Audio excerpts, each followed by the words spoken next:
चलिए अपने आत्मा के ज्ञान और ध्यान की ओर।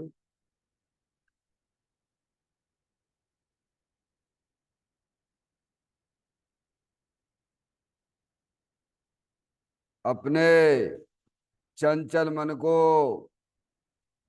एवं चंचल उपयोग को स्थिर करने के लिए जिनवाणी माता के माध्यम से अपनी वर्तमान ज्ञान की पर्याय में सम्यक भेद ज्ञान उत्पन्न करते हुए शरीर शरीर से संबंधित जितने भी चेतन अचेतन पदार्थ हैं उनका मुझ भगवान आत्मा के साथ में किसी भी प्रकार का कोई संबंध नहीं है। इस प्रकार समस्त पर पदार्थों में अपने संबंध की वृत्ति को छोड़ते हुए अंदर में जो अखंड ज्ञान ज्योति स्वरूप भगवान आत्मा है उसमें ही वर्तमान पर्याय का संबंध जोड़ते हुए कि मेरा यह भगवान आत्मा सदा काल शरीर आदि पर पदार्थों से भिन्न एकमात्र अखंड ज्ञान ज्योति स्वरूप है।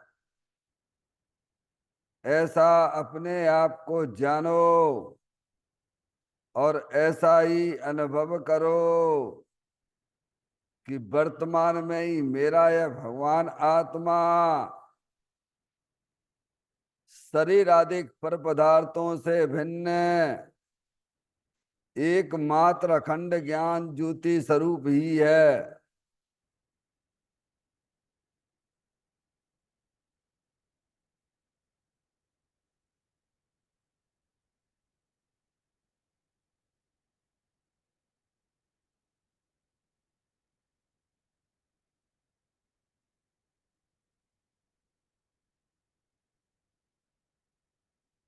इसी प्रकार से संसार अवस्था में आत्मा की पर्याय में जो विविध प्रकार के पुण्य पाप के परिणाम दिखाई देते हैं वे समस्त परिणाम पर द्रव्यों की लक्ष्य से होने वाले भाव हैं।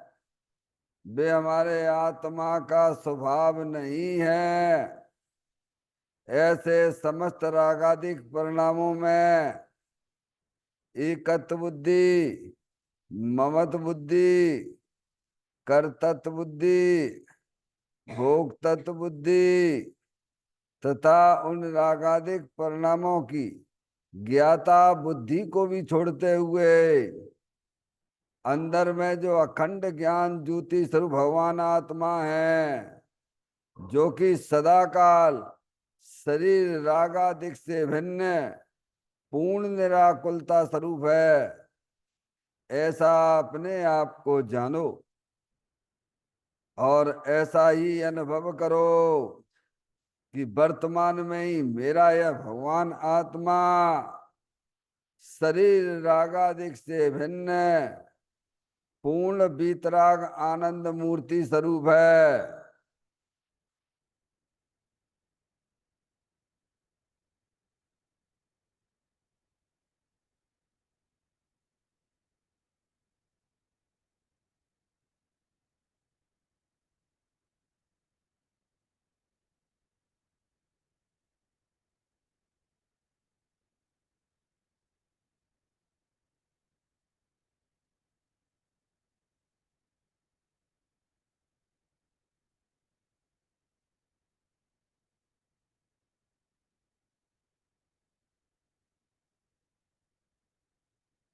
इसी प्रकार से संसार अवस्था में आत्मा की पर्याय में जो पर के लक्ष्य से होने वाला ज्ञान है वह परलक्षी ज्ञान भी हमारे आत्मा का स्वभाव नहीं है। वह तो इंद्रिय जनित ज्ञान है। इस प्रकार शरीर रागादिक और परलक्षी ज्ञान की पर्यायों से विभिन्न मैं तो एकमात्र अखंड ज्ञान ज्योति स्वरूप भगवान आत्मा हूं, ऐसा अपने आप को जानो और ऐसा ही अनुभव करो कि वर्तमान में ही मेरा यह भगवान आत्मा शरीर रागादिक और खंड खंड ज्ञान की पर्यायों से विभिन्न एकमात्र अखंड ज्ञान ज्योति स्वरूप है।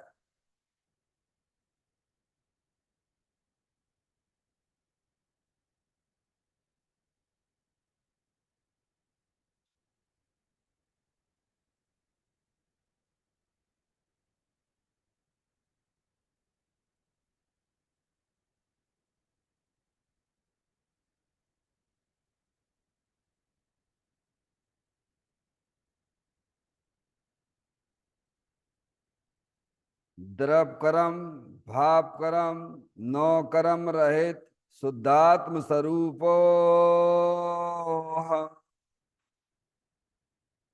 मेरा ये भगवान आत्मा सदा काल शरीर आदि नौ कर्मों से भिन्न है। मेरा ये भगवान आत्मा सदा काल ज्ञानावरण आदि 8 कर्मों से भी भिन्न है। मेरा ये भगवान आत्मा सदा काल मोह राग देश भाव कर्मों से भी भिन्न है। इस प्रकार द्रव कर्म भाव कर्म नौ कर्म तीनों कर्मों से रहित मैं तो एकमात्र परम पवित्र शुद्धात्म स्वरूप हूं, ऐसा अपने आप को जानो और ऐसा ही अनुभव करो कि वर्तमान में ही मेरा यह भगवान आत्मा तीनों प्रकार के कर्मों से रहित एकमात्र परम पवित्र शुद्धात्म स्वरूप है।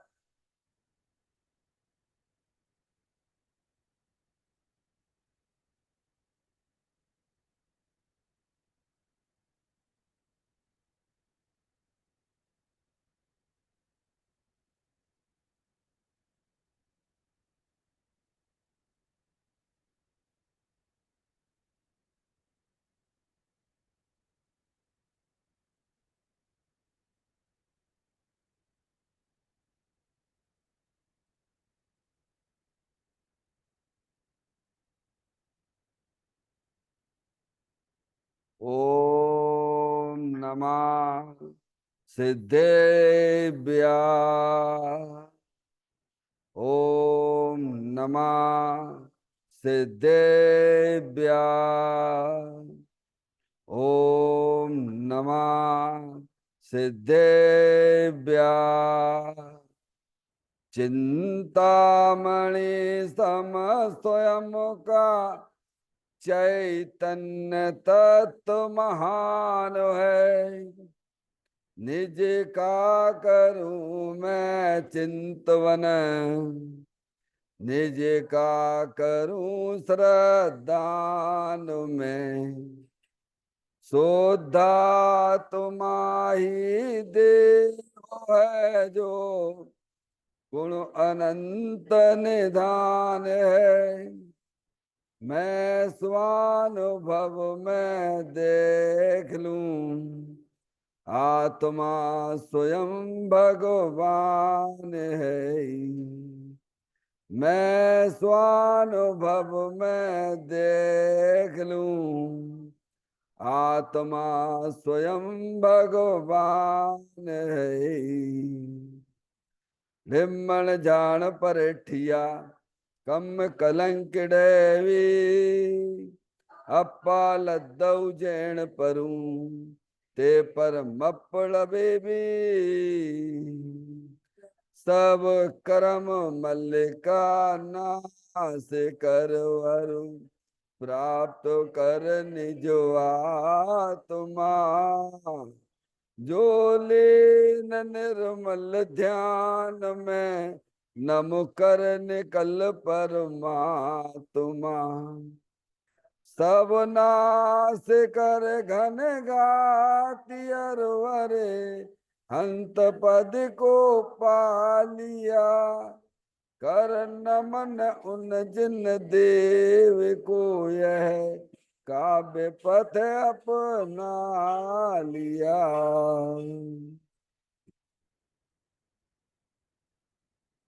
श्री योगसार जी नामक परम आध्यात्मिक ग्रंथ स्वाध्याय हेतु में विराजमान है।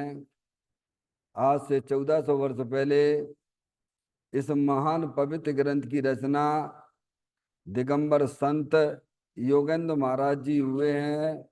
उन्होंने इस महान पवित्र ग्रंथ की रचना की और उन्होंने इस ग्रंथ का नाम योगसार जी रखा। योगसार जी का सीधा सा अर्थ है मुक्ति के मार्ग में। योग का मतलब जोड़ होता है। किसका किसके साथ में जोड़ करना?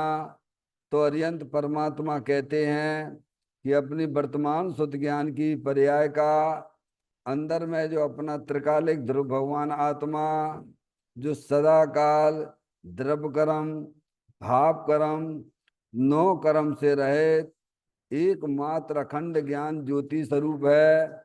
ऐसे ज्ञायक प्रभु परमात्मा के साथ में अपनी वर्तमान शुद्ध ज्ञान की पर्याय का संबंध जोड़ने का नाम योग है, जिसे शास्त्रीय भाषा में सम्यक दर्शन सम्यक ज्ञान भी कहते हैं।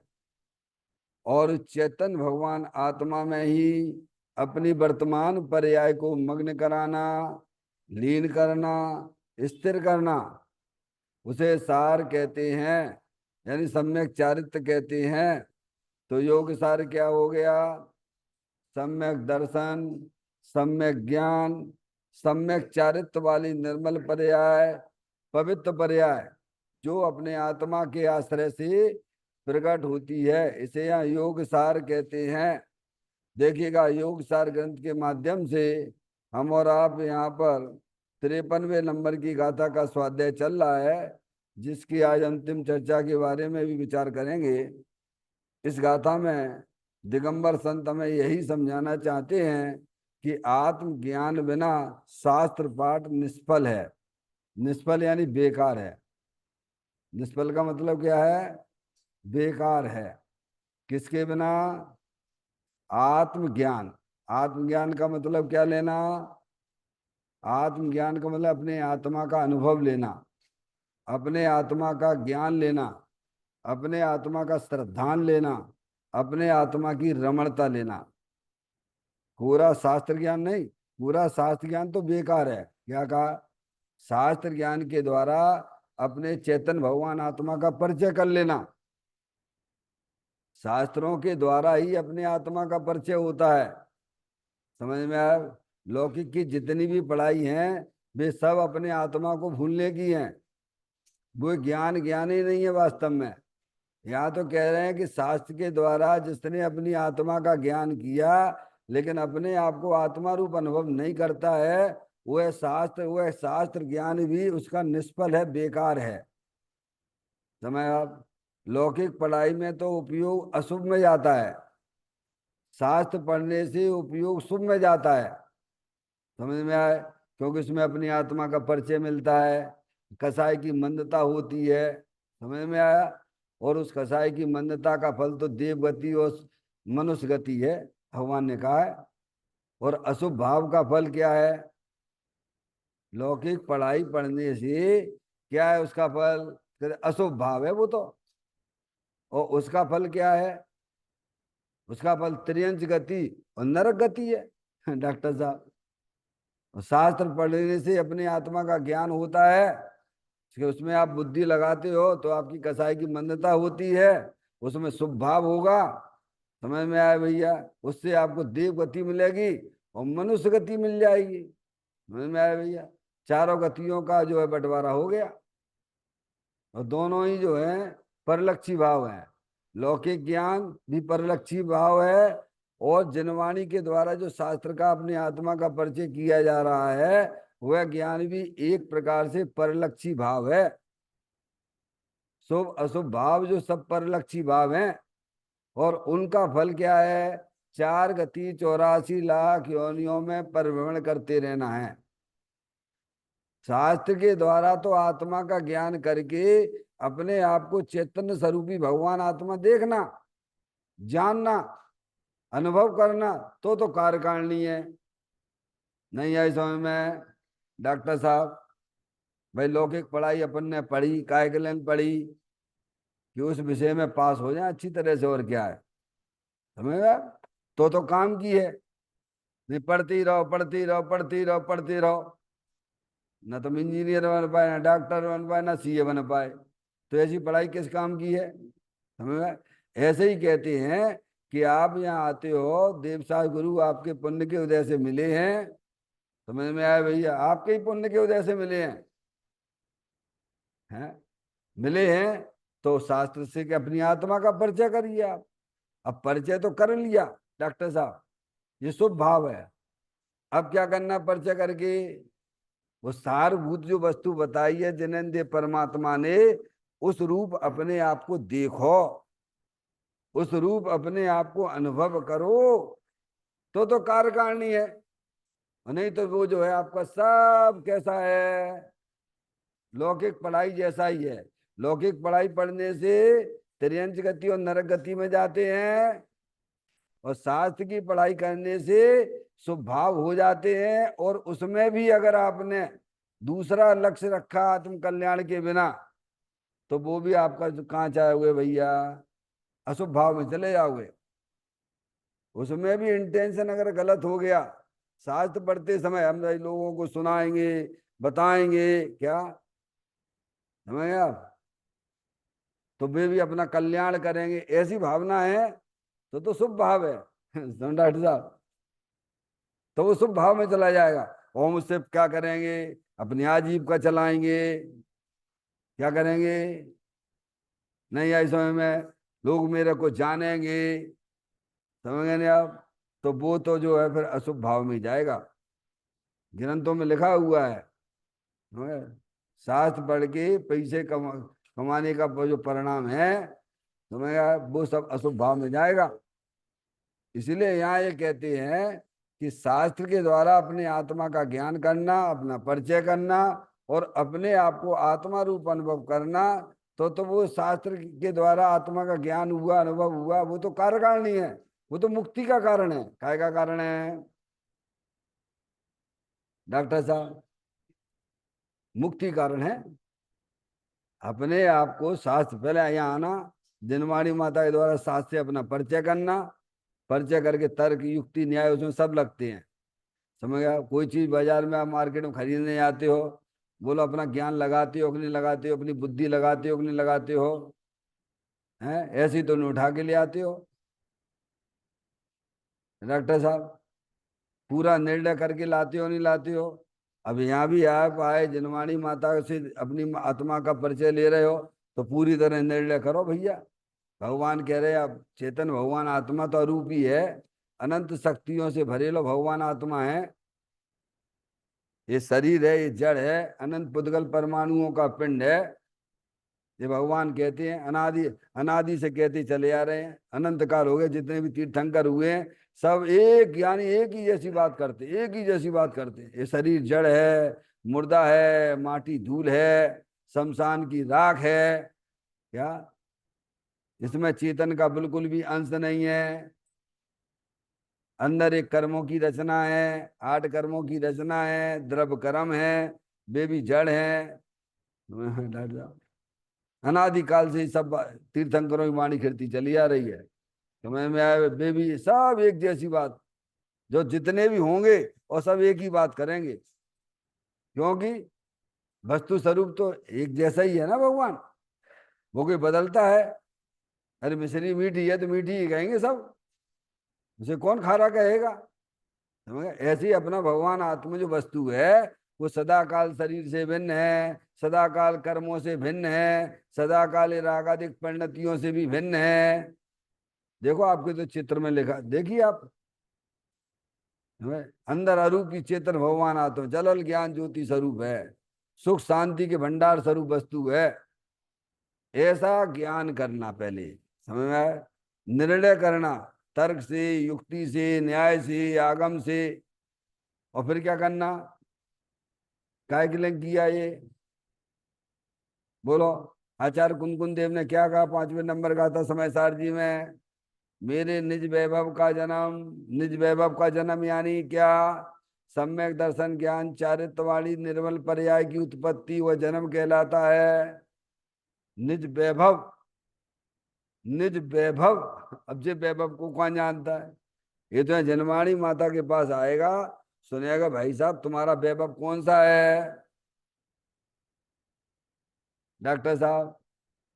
जीवत्व शक्ति, चित शक्ति, दृष्टि शक्ति, ज्ञान शक्ति, प्रबोध शक्ति, विबोध शक्ति, सरदर्शिक शक्ति, ये आत्मा का निज वैभव है। समझ में आया भैया? हम्म?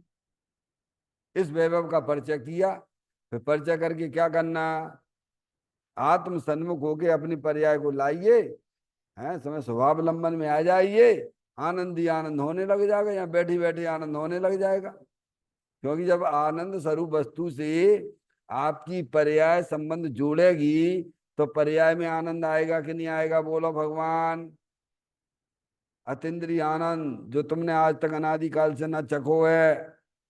समझ में आया भैया? इसीलिए इस बात को दिया, एक बात कही गई है कि शास्त्र ज्ञान के द्वारा अगर अपनी आत्मा का अनुभव रूप नहीं करते हो, आत्मा का आनंद नहीं लेते हो, तो तुम्हारा जो किया गया सारा ज्ञान जो है, शास्त्र ज्ञान भी निष्फल है, कोई मतलब का नहीं। ऐसे तो अनंत बार कर चुके हम और आप। बोलो किया है कि नहीं किया है? जनवाणी माता तो कह रही है, मुनि वृद्धार अनंत बार गिरे बक उपजायो, पे निज आत्म ज्ञान बिना सुख लेस न पायो। ये गाथा का मुख्य विषय है। आज ये गाथा अपन पूरी पढ़ लेंगे, हैं काफी दिन चली है। मैं धीरे धीरे इसीलिए चलाता हूँ कि आप जो है उस पर रुकिए। आप कोई स्थान आता है बढ़िया आता है तो अपन रुकते कि नहीं, बढ़िया लगता है कि नहीं लगता है? ये नहीं कि चलो अरे चलो, चलो अरे चलो, चलो अरे चलो, यहाँ भी चलो अरे चलो। डॉक्टर साहब चल के कहाँ जाओगे भगवान? लोकाकाश के पदार्थ हो, लोकाकाश में ही रहने वाले हो। अलोकाकाश में पहुंच जाओ तो समझ में भी आए तुम कुछ कर पाए भगवान, है? उपयोग में चंचलता नहीं रखना। और चंचलता मोह राग द्वेष की हुआ करती है। पर को अपना जानना, पर को अपना मानना, पर की तरफ लक्ष्य करके अपने उपयोग को घुमाना, यही चंचलता का कारण है। समझ में आए भैया? जनवाणी माता कहते पर को अपना मत जानिए, मत मानिए। कौन लगता है तुम्हारा शरीर? तुम्हारा कौन लगता है? अरे भैया इससे पहले तुम थे कि नहीं थे? बोलो। ये शरीर मान लीजिए सपोज आपके संयोग में आया डॉक्टर साहब, ये आया ना, संयोग में आया, मनुष्य पर्याय का शरीर आया भैया। हैं इससे पहले कहाँ थे माधुरी? तुम थे कि नहीं थे? ये शरीर भी चला जाएगा तो नई चीज है ना, ये भी चला जाएगा, फिर दूसरा शरीर मिलेगा। दूसरा शरीर कैसा मिलेगा? जैसे आप परिणाम करेंगे वैसा मिलेगा। अगर आप शुभ अशुभ परिणाम करेंगे तो 4 गति 84 लाख योनियों के शरीर मिलेंगे, और वीतराग भाव करोगे तो पंचम गति मिलेगी। तो सब परिणामों से ही मिलता है ना भगवान। जितना भी बंटवारा होता है पांचों गतियों का, सब अपने परिणामों के माध्यम से ही तो होता है ना भगवान। और ये आपके हाथ में है, परिणाम आपके हाथ में है, ये आपकी चीज है। इसमें कर्मों का कोई हस्तक्षेप नहीं है, पर द्रव्य का बिल्कुल भी हस्तक्षेप नहीं डॉक्टर साहब। अकिंचित कर है। पढ़िए आप, अकारण कारणनाथ की शक्ति को पढ़ लीजिए आप। ये तो एक शक्ति पे आपको दृष्टिगोचर करवा रहे हैं डॉक्टर साहब। स्वतंत्र है परिणाम, बिल्कुल स्वतंत्र है। आप चाहो यहाँ पे भैया अशुभ भाव कर लीजिए, विचार करिए, बाहरी पर पदार्थों का विषय भोग परिणामों का तो अशुभ भाव हो जाएगा यही बैठे बैठे डॉक्टर साहब, है? यहीं बैठे बैठे शुभ भाव भी हो जाएगा, यहीं बैठे बैठे आपको धर्म भी हो जाएगा, सिद्ध भगवान जैसा आनंद भी मिलने लग जाएगा, है? पांचों गतियों का जो विभाजन है वह सब आपके परिणामों के माध्यम से ही हुआ करता है। अब आपकी जिम्मेदारी, आपको किधर जाना है? माधुरी बोलो कितने जाना है? कि प्रभु हमको जो त्रियंच के कीड़ा मकोड़ा नहीं बनने हैं। भगवान कहते कोई बात नहीं, तुम्हें विषय भोग के परिणाम जो है ना, आसक्ति के परिणामों को छोड़ दो आप। क्या डॉक्टर साहब, अवक्त का सेवन मत करो, त्रियंच गति में नहीं जाओगे। अब वो हम करने, वो छोड़ना ही नहीं चाहते, नहीं छोड़ना चाहते तो समझ लेना जाना पड़ेगा उसे, भगवान कुछ नहीं कर पाएंगे। भगवान तो संकेत मात्र है, जनवाणी माता संकेत मात्र है। समझ गए आप? समझ गए आप डॉक्टर साहब? सब परिणाम स्वतंत्र हैं, सब स्वतंत्र हैं, और वो परिणाम कोई कर्मों के अधीन नहीं है। समझ गए आप? यहाँ बैठे बैठे आप कुछ भी कर सकते हो, पाप परिणाम भी कर सकते हो, पुण्य परिणाम भी कर सकते हो, हैं डॉक्टर साहब? और चाहो तो कैसे सिद्ध भगवान जैसा आनंद भी ले सकते हो, है? तो ये गाथा इसमें ये बात आई है कि आत्मज्ञान का मतलब ये है अपने आप को आत्मा जानना, अपने आप को आत्मा मानना, और अपने चेतन भगवान आत्मा में ही अपनी पर्याय को लीन करना। आत्मज्ञान में सम्यक श्रद्धा और सम्यक चारित्र्य भी गर्भित है। क्या है? केवल आत्मज्ञान, आत्मज्ञान का ना, उसमें सम्यक श्रद्धा भी है और उसमें सम्यक चारित्र्य भी है डॉक्टर साहब। उसको कहते हैं आत्मज्ञान। पाठ करते हैं। शास्त्र पढ़ता जीव जड़ पर, आत्मा जाने नहीं, बस इसीलिए ही जीव यह निर्वाण को पाता नहीं। सीधे अपन जो है इस गाथा के अंतिम पॉइंट पर चलते हैं।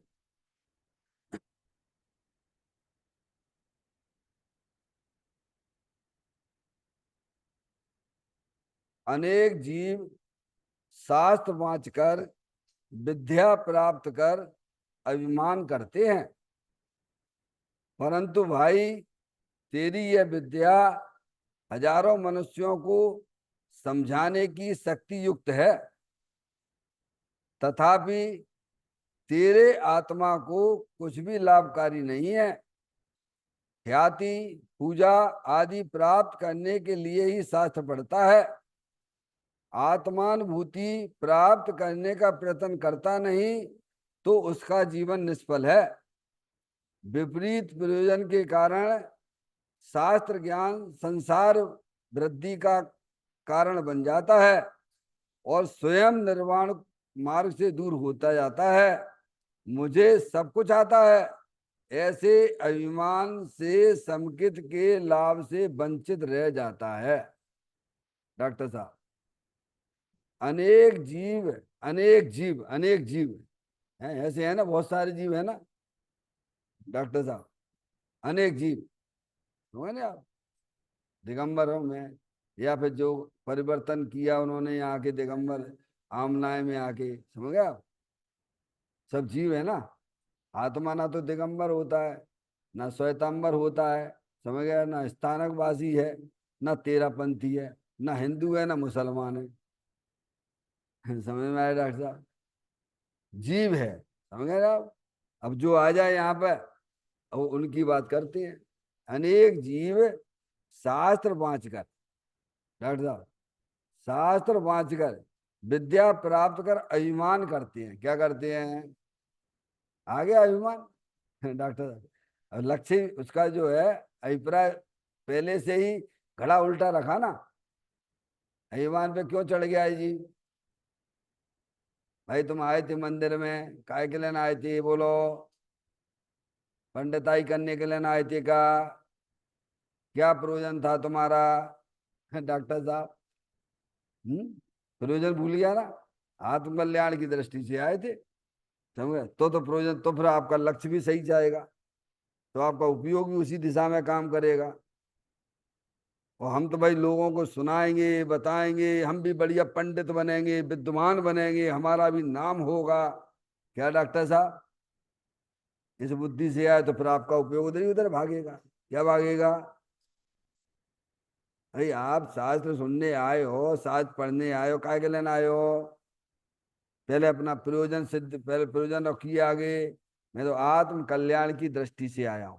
तो सारा जो वीर जो है ना आपका, मैं वीर इधर हो गया, संकल्प हो गया ना। अब वो ज्ञान भी उधर ही काम करेगा। किधर काम करेगा डॉक्टर साहब? अब ज्ञान उधर ही काम करेगा। और पहले ही वाने पहले ही खड़ा ऐसा रख लिया कि मैं भी पंडित बनूंगा, मैं भी विद्वान बनूंगा, मैं भी लोगों को समझाऊंगा, इन जैसा मैं भी बनूंगा। तो वो गलत दिशा में चला गया। वो अभिमान करता। अभी क्या है, शास्त्र ज्ञान तो किया इसने, किस बुद्धि से किया? कि लोगों को समझाने की बुद्धि से किया। क्या किया? वो इस पॉइंट में आया है। अनेक जीव शास्त्र वाँचकर यानी पढ़कर विद्या प्राप्त कर अभिमान करते हैं, क्योंकि उनका लक्ष्य विपरीत था पहले से ही। परंतु भाई, तेरी यह विद्या हजारों मनुष्यों को समझाने की शक्ति युक्त हुई है। जिनवाणी से सीख गया ना डॉक्टर साहब, तर्क से, युक्ति से, न्याय से, सुनते सुनते कोई पंडित नहीं बन जाते हैं डॉक्टर साहब।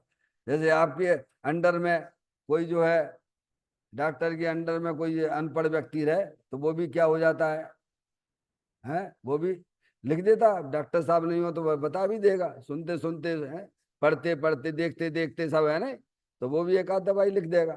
समझ में आएगी? ऐसे ही क्या है यहाँ भी, सुनते सुनते सुनते सुनते का एकदम वो वही पंडित बन गया। क्या बन गया? पढ़ते पढ़ते पंडित बन गया। वहां में तर्क से, युक्ति से, न्याय से सब बातें शास्त्र में समझाई गई हैं डॉक्टर साहब। शास्त्र में सारी चीज बताते ने, तर्क से, युक्ति से, न्याय से, ऐसे नहीं है। वे कहते तुम अपने निर्णय करो भैया, हम तुम्हें बता रहे हैं कि सुख नाम की शक्ति, ज्ञान नाम की शक्ति एक आत्मा में है डॉक्टर साहब। तो तर्क से, युक्ति से, न्याय से समझाते हैं ना शास्त्र में, तो वो सीख गया क्या। और फिर जोरदारी से तर्क भी करने लग गया, क्या युक्ति लगाने लग गया, बताने भी लग गया। तो लोगों को लगने लगा ये तो बहुत होशियार है। अब बेचारों के पास टाइम तो रहता नहीं है, लोगों के पास में काम धंधे से फुर्सत तो रहती नहीं। थोड़ा बहुत डॉक्टर साहब पढ़ लिए, शास्त्र पढ़ लिए साहब, अब शास्त्र में सब चीजें माने सीखी, क्या बताने भी लग गया। तो लोग कहिए हमसे तो बड़ा है, ज्ञानी है। थोड़ा क्रिया में बढ़ेगा तो फिर वो अलग दिखने लग गया डॉक्टर साहब। ये सब बातें आती इसमें। तेरी यह विद्या से, क्या कौन सी? तेरी यह विद्या शास्त्र विद्या से हजारों मनुष्यों को समझाने की शक्ति युक्त हो गई है। क्या आ गई? शिवसम ज्ञान में ऐसी शक्ति आ गई है। आ गई कि नहीं आ गई? कि लोगों को जैसा शास्त्र में दिया वैसा समझाएगा, बताएगा भी डॉक्टर साहब। ऐसी शक्ति शिवसम ज्ञान में आ गई है। समझ गए ना आप? अब कहते हैं तथापि तेरे आत्मा को कुछ भी लाभकारी नहीं है। क्यों साहब ऐसी बात क्यों करते हो? अरे भाई, लोगों को जो आपको बताने का परिणाम है, समझाने का परिणाम है, अगर तुम उनके कल्याण की दृष्टि से समझाते हो तो शुभ भाव है। क्या है डॉक्टर साहब? और उसी में आप दूसरा प्रयोजन लेके बता रहे हो, तो मैं अभी आपकी प्रशंसा करने लग जाऊं डॉक्टर साहब, या सेठियों की प्रशंसा करने लग जाऊं, क्यों? तो आपका प्रयोजन क्या हो गया बोलो? तो निरपेक्ष तो आप रहे ही नहीं। आप उनसे कुछ ना कुछ राग का संबंध जोड़ के कहे कुछ ना कुछ हासिल करना चाहते हो डॉक्टर साहब। निरपेक्ष कहाँ रहे आप? है ना? तो कहते हैं तेरे आत्मा को कुछ भी लाभकारी नहीं है। चाहे अगर वो अशुभ राग भी हो सकता है, शुभ राग भी हो सकता है। आत्म कल्याण की दृष्टि से समझा रहे हो तो शुभ है। और उसमें जो है कोई दूसरा पंचेंद्रिय के विषयों का प्रयोजन है तो अशुभ हो जाएगा। अब ये स्वयं समझना पड़ेगा अपन को। लोग कहते हैं सेठियों की खूब तारीफ करते हैं, क्या करते हैं, और फिर यह सेठ जी से जो है का समय तारीफ करें तो सेठ जी भी खुश हो जाएंगे। क्या हो जाएंगे? और फिर सेठ जी से फिर जो है जो भी व्यवस्था हो डॉक्टर साहब, खुश हो गए तो फिर पैसे का संबंध भी जोड़ेंगे। क्या करेंगे भैया? तो बोलो वो कौन सा परिणाम जाएगा? आप ही बोले ज्ञान से बता दो भैया, शुभ होगा क्या अशुभ होगा बोलो? हैं? अशुभ में जाएगा। पंडित टोडरमल जी साहब का पढ़ लीजिए आप, मोक्ष मार्ग प्रकाशक में। समय शास्त्र पढ़कर अगर वह समझ गए नहीं आप, सेठ को खुश करने के लिए, सेठियों को खुश करने के लिए शास्त्र पढ़ता है तो अशुभ परिणाम है। ऐसे शास्त्र वाचन नहीं करना, पाप का ही बंद होगा उसमें, समझ रहे आप। और ठीक है, अपन भी लगे हुए मोक्ष मार्ग में है, अपना जितना समझ में आया आत्म कल्याण की दृष्टि से लोगों को बता रहे हैं, भले ही आत्मा का अनुभव नहीं है उसमें, तो वो शुभ परिणाम कहलाएगा। क्या कहलाएगा डॉक्टर साहब? अब ये सब हमें पहचानना पड़ेगा, हर समय अपने परिणामों को निरखना पड़ेगा हमें। इसको कोई ऐसा इग्नोर करने की बात नहीं है इसमें, समझ गए नहीं आप। तो तेरे आत्मा को कुछ भी लाभकारी नहीं है, चाहे वह अशुभ परिणाम भी हो, चाहे वह शुभ परिणाम हो, क्योंकि दोनों ही परिणाम, शुभ शुभ परिणाम, वे सब परलक्षी परिणाम है। कैसे हैं बोलो, कैसे हैं बोलो? परलक्षी परिणाम है ना। और जब राग की उत्पत्ति अपने पर्याय में हो रही है, तो आचार्य भगवान ज्ञानी अपन को समझाते हैं, चाहे वह अशुभ राग हो चाहे वह शुभ राग हो, उसमें आत्मा क्या होता है? भाव मरण होता है। क्या होता है? भाव मरण। ये भाव कर्म सदियों से करता आ रहा है। ये मूराग देश के परिणाम तो तुम अनादि से करते चले आ रहे, इसमें तुमने नया क्या किया? अरे शास्त्र पढ़कर भी तुम राग ही करते रहे भगवान, तो तुम्हें लाभ काय का हुआ? लाभ आत्मा को काय से होता है बोलो? आत्मा बीतराग स्वरूप है, अतीन्द्रिय आनंद स्वरूप है, सुख शांति के भंडार स्वरूप है। मूल राग देश के परिणाम ये आत्मा को अहितकारी परिणाम है, इस संसार में डुबकी लगाने वाले हैं। इनसे तुम्हें बचने हैं कि इनकी बढ़ोतरी करना पर्याय में। लक्ष्मी बड़ी अधिकार भी पर बढ़ गया क्या बोलिए, संसार का बढ़ना रे नर देय की हार है। डॉक्टर साहब श्री महाराज चंद जी ने लिखा है। क्या हो गया भगवान? अरे जिनवाणी पढ़ के तो हमें अपनी पर्याय में बीतराग भाव प्रकट करना चाहिए था। यही वास्तव में आत्मा का लाभ है। चाहे वे अशुभ राग हो चाहे वे शुभ राग हो, दोनों परिलक्षी भाव है। इसमें आत्मा को किंचित भी लाभ नहीं है, और इसमें संसार का लाभ मिलेगा। क्या मिलेगा डॉक्टर साहब? संसार में परिभ्रमण करना है तो यहाँ भगवान के पास आने की कोई जरूरत नहीं है, तुम्हें शास्त्र भी सुनने की जरूरत नहीं है, क्योंकि अनादिकाल से तुम जन्म मरण के फंदे में तो पड़े ही हो। जनवाणी माता के पास आए हो तो जन्म मरण के अभाव के लिए सोचना। समझ में आया भैया? और जन्म मरण का ही अगर हमारा प्लान है तो बिल्कुल मंदिर में आने की जरूरत नहीं है। जैन देव परमात्मा के मंदिर में बिल्कुल आने की जरूरत नहीं है, जनवाणी पढ़ने की बिल्कुल जरूरत नहीं है, क्योंकि तुम इसके बिना ही जन्म मरण कर रहे हो। अगर जन्म मरण का अभाव करना है, पर्याय में होने वाले दुखों का अभाव करना है, तो सीधे जैन परमात्मा के मंदिर में चले आना, माँ जनवाणी माता को सुनना, उसमें सुखी होने की विधि बताई गई है। समझ में आए भैया? कहते हैं तेरे आत्मा को कुछ भी लाभकारी नहीं। किसकी बात चल रही है? आत्मा का लाभ। तुम कौन हो भैया? कौन लड़का है कौन लड़की है? अरे संयोगों से मत देखो भगवान, आत्मा ना कभी शरीर वाला ही होता है, ना लड़का लड़की कहाँ से हो गया। 4 गति 84 लाख योनियों वाला आत्मा नहीं होता है। तुम सब, हम सब चेतनेश्वर भगवान आत्मा है। और मेरा लाभ किसमें है? राग में लाभ है कि वीतरागता में लाभ है? अब यही नहीं पता, बोलो क्या करेगा डॉक्टर साहब? और चल रही है भगवान की खूब पूजा चल रही, भक्ति चल रही है, और मालाएं जपे जा रही है भगवान। वो शुभ भाव है। क्या है वो? इसमें आत्मा का लाभ नहीं है। चाहे शास्त्र पढ़ते हो, लोगों को सुनाते हो, समझ में आए भैया, सब शुभ राग है डॉक्टर साहब। आत्मा का लाभ तो बीतरागता में है। काय में है? और वह बीतरागता परद्रव्यों के लक्ष्य से नहीं होती है। अपना चेतन भगवान आत्मा जो अंदर विराजमान है, द्रव कर्म भाव कर्म नौ कर्म से रहित वीतराग आनंद मूर्ति स्वरूप है, उसकी दृष्टि करने से होती है, उसमें आत्मा का लाभ है, जो आज तक हमने तुमने कभी नहीं किया है। वो काम भी करने लायक है कि नहीं, बोलो जिंदगी में? अरे यही करने लायक था डॉक्टर साहब, करने योग्य कार्य तो यही था। अब उसकी तरफ हमारा बिल्कुल ध्यान नहीं जाता है। आए सुन लिया सुना दिया डॉक्टर साहब, मंदिर में आए भगवान की पूजा कर ली, माला जप लिया, क्या डॉक्टर साहब हो गए हम बहुत बड़े धर्मात्मा हो गए? क्या धर्मात्मा हो गए?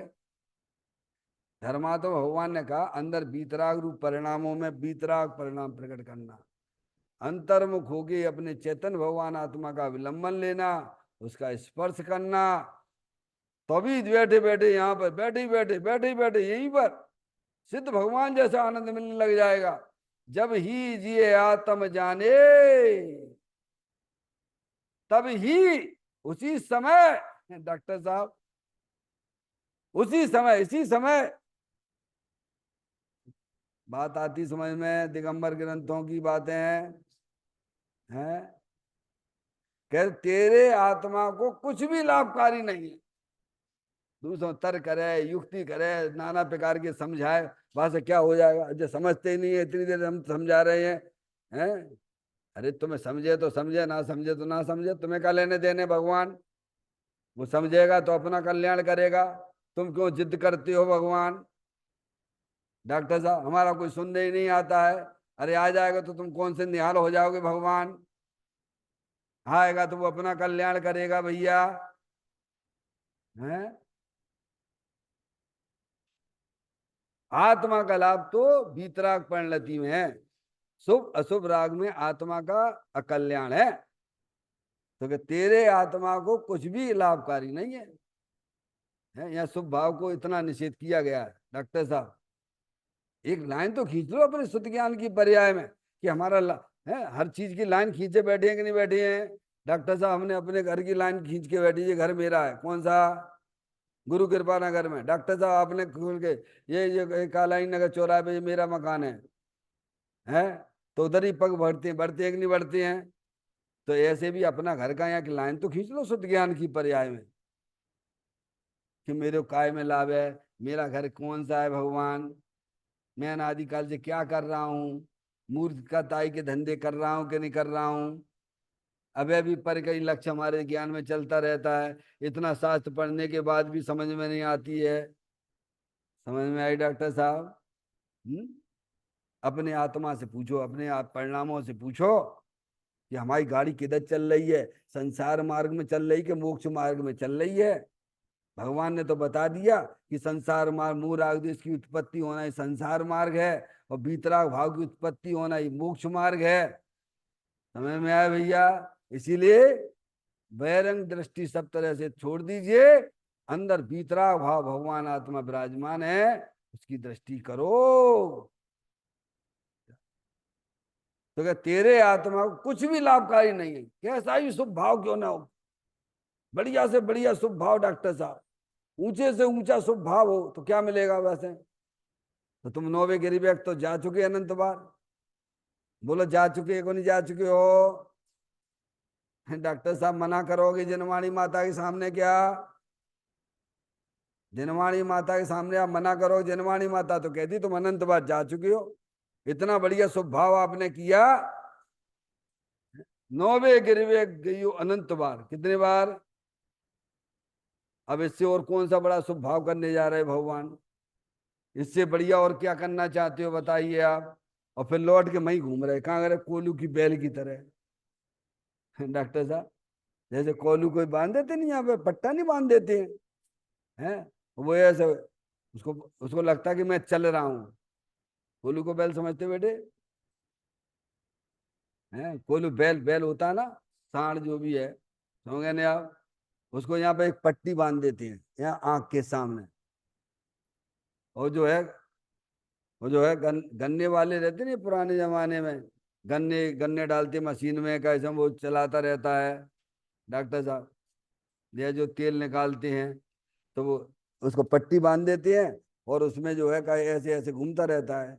अब उसे अगर उसे मालूम पड़ जाए कि मैं वहीं के वहीं घूम रहा हूं तो चक्कर आके गिर पड़े, लेकिन नहीं, सीधे ऐसे बांध देते हैं। है, और वो समझ रहा कि मैं तो चल रहा हूँ, मैं तो चल रहा हूँ, मैं तो चल रहा हूँ, मैं चल रहा हूँ, समझ रहे? लेकिन वहीं के वहीं चक्कर लगा रहा है क्या है? ऐसे ही समस्त अज्ञानी जीव कोलू की बैल की तरह हैं। चाहे भले ही जो है शास्त्र भी पढ़ते हैं, सो भाव है वो सब संसार का ही कारण है भगवान। अपन को लगता है अपन तो बहुत बड़े धर्मात्मा हो गए, अब तो लोगों को समझाने लग गए, अपन को तर्क युक्ति सब आने लग गया है। अरे भैया ये स्वभाव है सब ये। क्या? आत्मा का लाभ अंतर्मुखता से होता है। ये बात आप जो है अपने ज्ञान में बना के चलिए। और वह वीतरागता अपने चेतन भगवान आत्मा की दृष्टि पूर्वक ही होती है डॉक्टर साहब। चारों अनियोगों का सार वीतरागता है। तेरे आत्मा को कुछ भी लाभकारी नहीं। अब कहते ख्याति पूजा आदि प्राप्त करने के लिए ही शास्त्र पढ़ता है। काय के लिए पढ़ता है डॉक्टर साहब? लोग हमें जानेंगे हम बहुत बड़े धर्मात्मा हो गए हैं क्या? किंचित भी धर्मात्मा ना भाई तुम। क्योंकि तो पर्याय तो भारी बात डोलती रहती है, दूसरे के बारे में विचार करती रहती है। आत्मा को तो छोड़ दिया उसने। क्या किया डॉक्टर साहब? तो कब से छोड़े बैठी है पर्याय, बोलो? आपके पास पर्याय है कि नहीं है? पर्याय है तो द्रव्य भी होगा कि नहीं होगा? बिना पर्याय के कोई द्रव्य देखा है दुनिया में? है? अनादिकाल से पर्याय अपने द्रव्य स्वभाव को छोड़ी हुई है, क्योंकि उसे द्रव्य स्वभाव का उसने परिचय ढंग से किया नहीं। और किया भी तो लौकिक दृष्टि से किया, उससे क्या हाल होने वाला है? समझ में आए? तो कहते हैं ख्याति पूजा आदि प्राप्त करने के लिए ही शास्त्र पढ़ता है। आत्मानुभूति प्राप्त करने का प्रयत्न करता नहीं तो उसका जीवन निष्फल हो गया। मैंने क्या, इंजीनियरिंग में जाते हो तो काय के लिए जाते हो? बोलो भैया, यूनिवर्सिटी इंजीनियरिंग की, डॉक्टर साहब डॉक्टर बनने के लिए क्या क्या क्या था उसमें? बोलो काय के लिए गए थे और यहाँ आए काय के लिए थे? बताना तो पड़ेगा, ये भी तो एक आपकी है। मंदिर में काय के लेने आए हो भैया? नहीं साहब लोग मेरे को देखेंगे क्या, ये लक्ष्य है? तुम काय लेने आ रहे हो भैया? दूसरे को दिखाने के लेने आ रहे हो क्या डॉक्टर साहब? मंदिर में तो केवल अरियंत परमात्मा दिखना चाहिए, समझ में आए भैया? और अपना चेतन भगवान आता बस। वीतरागता का प्रयोजन होना चाहिए मंदिर में। राग का हमारा कोई भी प्रयोजन नहीं होना चाहिए। अगर आप करते हो तो ये जिनायतन के विरुद्ध है, ये सब ये बातें। समझ में आएगी भैया? एक वीतरागता, और वीतरागता का प्रयोजन वीतरागी देव के द्वारा मिल सकता है, शास्त्र के द्वारा मिल सकता है। समझ में आए भैया? आप नहीं पढ़ते उसमें 12 भावना में? शुद्धातम और पंच गुरु जगमई शरणो दो मोय उदय जी के वृथा आन कल्पना हो। समय हो गया, मैंने ध्यान नहीं दे पाया। तो कहते हैं आत्मानुभूति प्राप्त करने का प्रयत्न करता नहीं। क्या है, काय का नहीं करता? आत्मानुभूति। थोड़ा समय हो गया है, मैं फिर भी आज थोड़ा सा लेके पूरा करूंगा डॉक्टर साहब। आत्मानुभूति, अगर आपका लक्ष्य सही है तो आपका दिशा भी आपकी सही हो जाएगी, पर्याय की दिशा वो सही हो जाएगी आपकी। आत्मानुभूति प्राप्त करने का प्रयत्न करता नहीं तो उसका जीवन निष्फल चला गया। विपरीत प्रयोजन के कारण, अब आ गया ना, विपरीत प्रयोजन के कारण। आगे डॉक्टर साहब, विपरीत प्रयोजन, प्रयोजन के कारण शास्त्र ज्ञान संसार वृद्धि का कारण बन जाता है। लोग क्या कह रहे हैं डॉक्टर साहब? संसार का कारण बन जाता है, क्योंकि प्रयोजन था आत्मानुभूति करने का, अपने आत्मा का आनंद लूटने का, तो वो तो मैंने रखा ही नहीं उसमें। और केवल लोगों को सुनाने के चक्कर में, क्या अपनी प्रसिद्धि प्राप्त करने में उसमें लग गया। कहाँ लग गया? तो कहते वो तो तुम्हारे संसार का ही कारण है, क्योंकि वो सब परलक्षी ज्ञान है, पर के लक्ष्य से कर रहे हो तुम स्वाध्याय। संसार वृद्धि का कारण बन जाता है और स्वयं निर्वाण मार्ग से दूर होता जाता है। क्या अपन समझ रहे अपन तो पहले से बहुत अच्छे हैं डॉक्टर साहब, पहले अपन नहीं शास्त्र नहीं पढ़ते थे, अब तो अपन अच्छे हो गए हैं, अब तो भगवान की पूजा भी करने लग गए हैं। पहले बाजार का नहीं खाते थे, पहले बाजार का खाते थे, अब जो है नहीं खाते हैं डॉक्टर साहब। ये सब शुभ भाव में आएगा। क्या है, बाजार का खाना पीना अशुभ है, अभक्ष का खाना अशुभ है, रात्रि भोजन करना अशुभ है। और तुम उससे अपने वो सब छोड़ने के बाद और इसको समझते हो अच्छा है, तो वो शुभ भाव है। क्या है, वो कसाई की मंदता का परिणाम है। अच्छा तो जब ही होगा जब आप आत्मानुभूति करेंगे। स्वयं निर्वाण मार्ग से दूर होता है, दूर हो रहा है ना। मुझे सब कुछ आता है डॉक्टर, कैसे क्या अहंकार चलता है, पर्याय में क्या चलता है, मेरे जैसा कोई विद्वान ही नहीं है। तो मैं तो कितने लोगों को कितनी बड़ी सभा को समझाता हूँ। क्या मैं डॉक्टर साहब तर्क युक्ति सीख गया ना जनवाणी माता से, ऐसे क्षोभसम ज्ञान में ऐसी शक्ति प्रकट हो गई ना उसके शास्त्र पढ़ने से। तो कहता है मुझे सब कुछ आता है, ऐसे अभिमान से समकित के लाभ से वंचित रह जाता है। समकित का लाभ कैसे मिलता है, समकित यानी सम्यक प्रकार से अपने आत्मा में बीतराग भाव की प्राप्ति होना। क्या है समकित का मतलब, क्या, सम्यक प्रकार से अपनी पर्याय में बीतराग भाव की प्राप्ति होना, वह समकित कहलाता। तो उसका लाभ तो उसे मिलता नहीं है, क्योंकि दृष्टि सब काम जो है उसके विपरीत कार्य चल रहे थे ना, इसीलिए वह संसार का ही कारण बन जाता है। और अगर अपना लक्ष्य यहाँ सही है, आत्म कल्याण की दृष्टि है, तो तर्क से युक्ति न्याय यहाँ लगाइए ना। भगवान ने कहा ना ये रागाधिक परिणतियां हैं, हर समय जाने आने वाली हैं, ये शरीर है ये जड़ है, अंदर ये कर्म की रचना है वो भी जड़ है, वे भी सब आने जाने वाली है। यहाँ लगाओ ना तर्क युक्ति डॉक्टर साहब। और उनके पीछे अपना चेतन भगवान आत्मा स्थायी है, ना कहीं आता है ना कहीं जाता है। कहाँ लगानी थी तर्क युक्ति, और लगा कहाँ रहा है वो। तो कैसे सम्य दर्शन हो जाएगा बोलो डॉक्टर साहब। ये सब गहराई में अपन को उतरना पड़ेगा। अगर आत्म कल्याण का अगर हमारे अंदर भावना है तो वो कार्य हुए बिना नहीं रहेगा, ये आप समझ लीजिए। ऐसा पद्मनंदी आचार्य देव ने कहा, जो अपने चेतन भगवान आत्मा की बातें प्रसन्न चित्त से सुनते हैं। डॉक्टर साहब किसकी बातें, जनवाणी में किसके गीत गाए गए हैं, मेरे गीत गाए गए हैं। ऐसे जो प्रसन्न चित्त से अपनी आत्मा की बातें सुनते हैं, वे जीव निकट भव्य हैं और उन्हें आत्मानुभूति तत्काल होने वाली है। समझ में आया भैया। चैतन्य का ये स्मरण प्रति क्षण करो रे, भवि के अनंत दुख को पल में हरो रे, अक्षय अनंत निज सुख निधान पाओ, गाओ अरे नित इसी के गीत गाओ, गाओ अरे नित इसी के गीत गाओ। 9 बार नमोकार मंत्र का स्मरण।